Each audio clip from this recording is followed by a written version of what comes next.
Hello everyone. आज हम पढ़ेंगे क्लास 9th हिस्ट्री का chapter number 4 forest society and the colonialism. इस वीडियो में हम क्वेश्चन आंसर्स को पढ़ेंगे। तो चलिए स्टार्ट करते हैं वीडियो को। Question number 1, explain the impact of various forest laws and policies which were adopted by the colonial rulers over the colonial people. Answer: various restrictions. The Forest Act meant severe hardship for villagers across the country. After the act, all their forest activities like cutting wood for their houses, grazing their cattle, collecting fruits and roots, hunting and fishing became illegal. Impact on cultivators. Shifting cultivation was the most common cultivation practiced by the people, but this was meant because European foresters regarded this harmful for the forest. Displacement of the people. To protect the forest, the Europeans started displacing villagers without any notice or compensation. Various taxes. The Europeans started imposing heavy taxes on the forest people. Loss of livelihood. The Europeans started giving large European trading firms the sole right to the trade in the forest. Grazing and hunting by local people were restricted. In the process, many pastoralist and nomadic communities lost their livelihood. Next question: how did the Forest Act affect the life of foresters and villagers? Answer: various restrictions. The Forest Act meant severe hardship for villagers across the country. After the act, all their forest activities like cutting wood for their houses, grazing their cattle, collecting fruits and roots, hunting and fishing became illegal. Impact on cultivators. Shifting cultivation was the most common cultivation practiced by the people, but this was meant because European foresters regarded this harmful for the forest. Next point: displacement of the people. To protect the forest, the Europeans started displacing villagers without any notice or compensation. Various taxes. The Europeans started imposing heavy taxes on the people of forest. Loss of livelihood. The Europeans started giving large European trading firms the sole right to trade in the forest. Grazing and hunting by local people were restricted. In the process, many pastoralist and nomadic communities lost their livelihood. Next question: explain the rebellion of Bastar people against the British. Answer: reasons for rebellion. In 1905, the British government proposed to reserve 2/3 of the forest, to ban shifting cultivation, to ban hunting and collection of forest produce. All these steps forward the local to revolt against the British. Course of rebellion. People began to discuss all these issues in their village council, in bazaars, market, and at festivals. The initiative was taken by the Dhruvas of the Kangar forest, where reservation first took place. In 1910, mango buff, a lump of earth, chilies, and arrows began circulating between villages. These were actually messages inviting villagers to rebel against the British.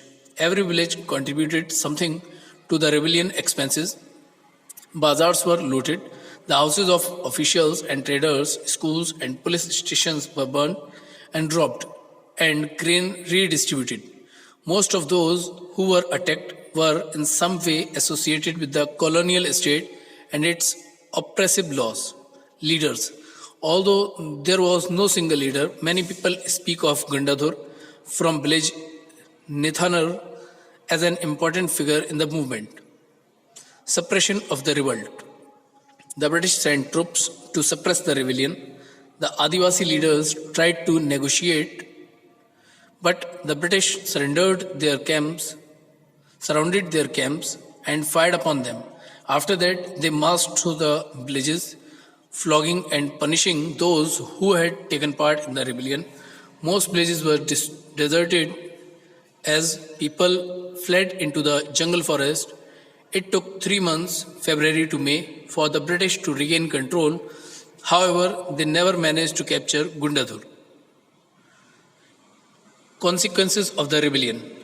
In a major victory for the rebels, work on reservation was temporarily suspended and the areas to be reserved was reduced to roughly half of that planned before 1910. The revolt also inspired the other tribal people to rebel against the unjust policies of the British government. Next question. Explain any 5 causes of deforestation in India under the colonial rule. Answer. Increase in population.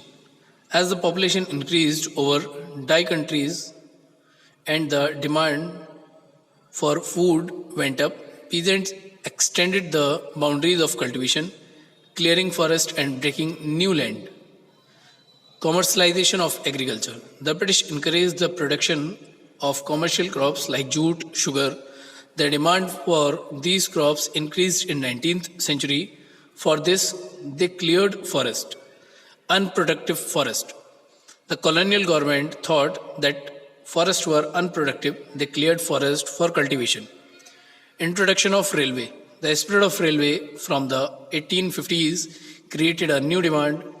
As the railway tracks spread through India, a larger and larger number of trees were felled down. Tea coffee plantation.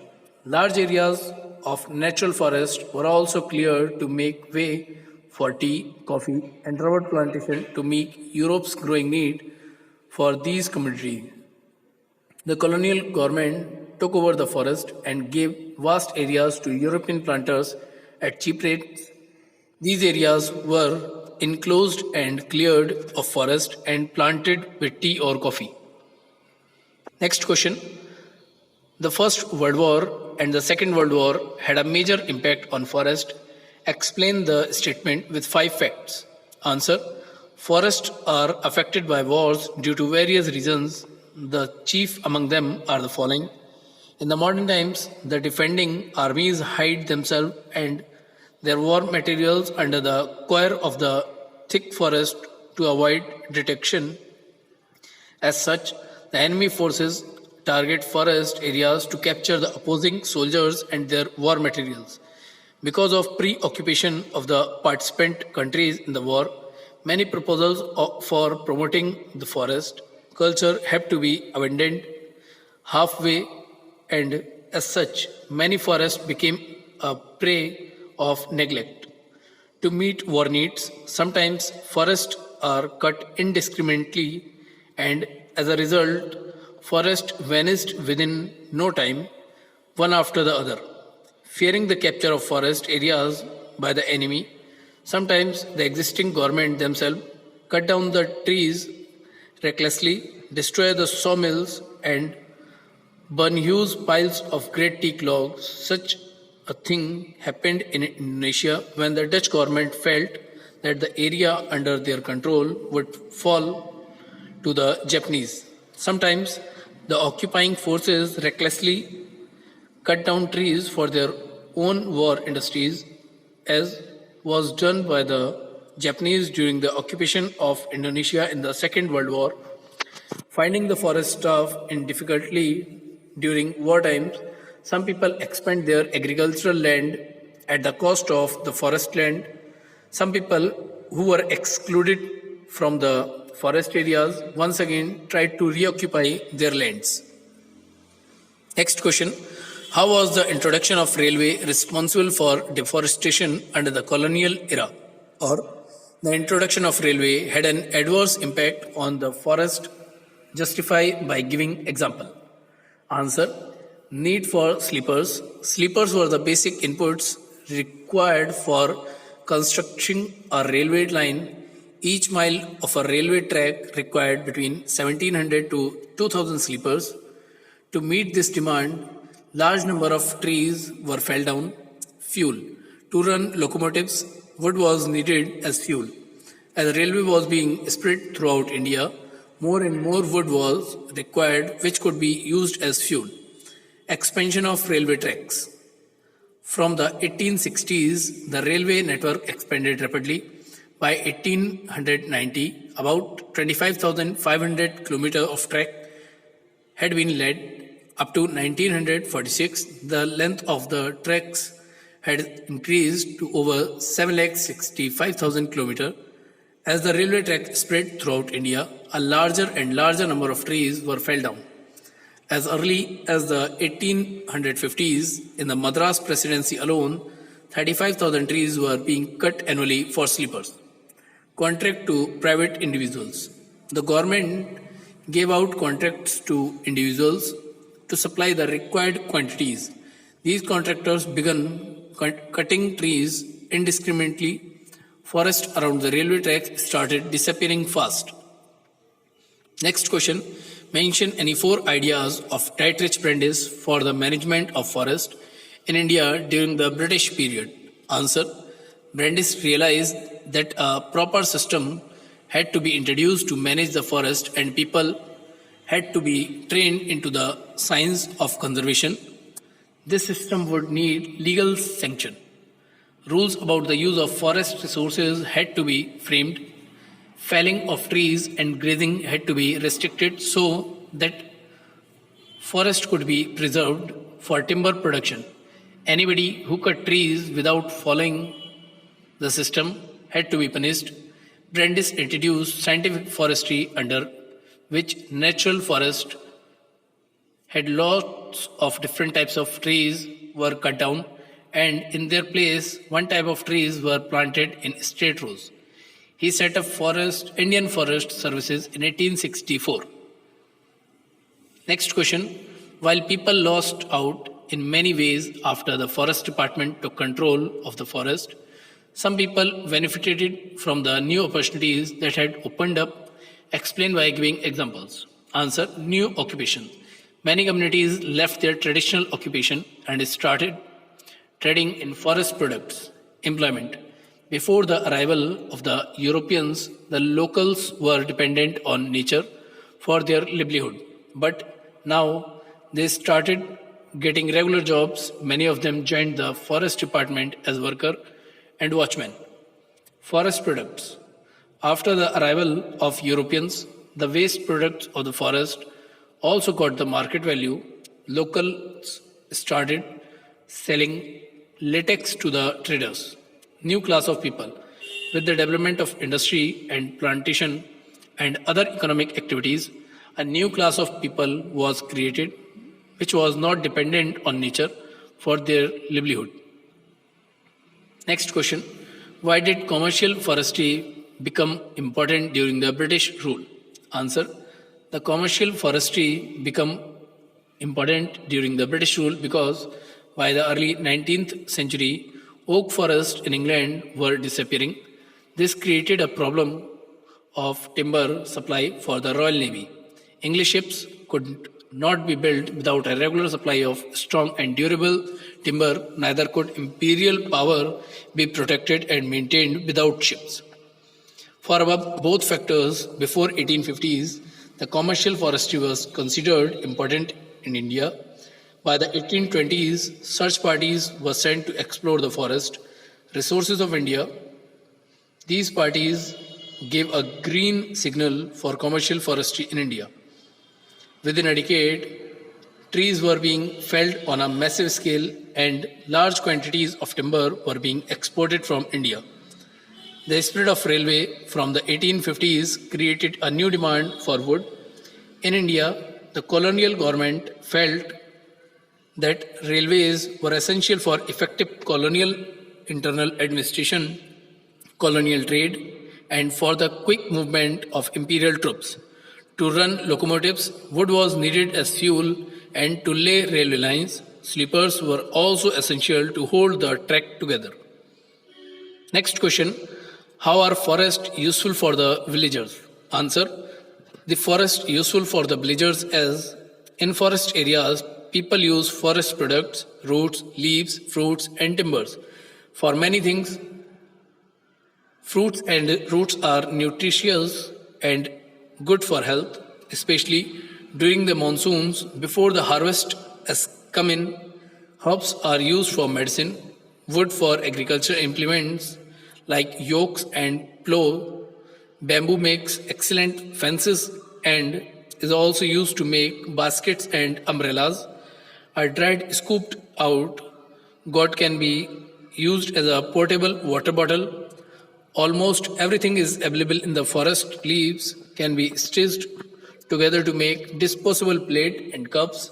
The Siadi, Baudinia ubali creeper can be used to make ropes, and the thorny bark of the simmer silk cotton tree is used to grate vegetables. Oil for cooking and lighting lamps can be taken by pressing the fruits of the mahua tree. Next question. Where is Bastar located? How did the people of Bastar react against the British forest policies? Answer. Bastar is situated in the southern part of Chhattisgarh and borders Odisha, Andhra Pradesh, and Maharashtra. The river Indravati flows from east to west across Bastar. The central part of Bastar is a plateau. To the north of this plateau is the Chhattisgarh plain, and to its south is the Godavari plain. The people of Bastar were very worried when the colonial government proposed to reserve two-thirds of the forest in 1905 and stop shifting cultivation, hunting, and collection of forest produce. People began to gather and discuss these issues in their villages, council, in bazaars, and at festival or whenever the headmen and priests of several villages were assembled. In 1910, mango balls, a lump of earth, chilies, and arrow began circulating between villages. These were messages inviting villagers to rebel against the British.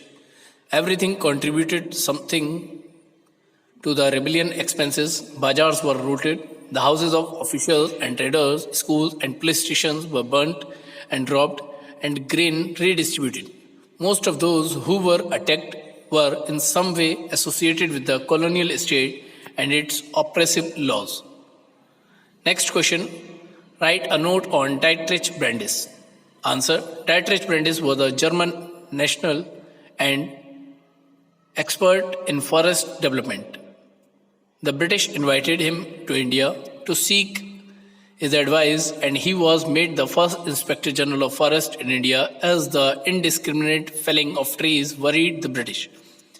Mr. Brandis thought that there should be some proper system to manage forest, and the people have to be trained in scientific conservation. They restricted again cutting of forest trees and grazing. Anybody who cut trees without permission was punished. Mr. Brandis set up the Indian Forest Services in 1864. He also formulated the Indian Forest Act in 1865.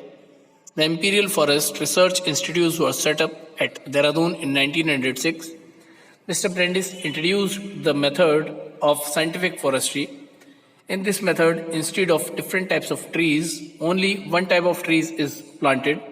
Every year, specific areas of the forest are cut down and it is replanted. The trees are cut again after they grow. The amendment of the Indian Forest Act, implemented by Mr. Brandis, was enforced in 1878. According to this amendment, the forests were divided into three categories: reserve, protected, and village forest. Villagers were not happy with the Forest Act that promoted only particular species like teak and sal, which were needed for hardwood. As they were tall and straight, villagers who use forest products like roots, leaves, and fruits wanted forest with a mixture of species to satisfy different needs like fuel, fodder, and food. Next question. The new forest law changed the life of forest dwellers. They could not hunt. How? Answer. The forest law changed the life of forest dwellers significantly. Before the forest law, many people who lived in or near the forest lived by hunting deer, patriots, and a number of small animals. The customary right of the forest dwellers was prohibited by the forest law. They were punished for poaching if caught hunting. Hunting of big game became a sport under colonial rule. Hunting increased so much that various species became extinct. British believed large animals were a sign of primitive society and by killing dangerous animals, they would civilize India. People were rewarded for killing tigers, wolves, and other animals because they were a threat to the cultivators. इसी के साथ ही हमारा ये video complete होता है। धन्यवाद।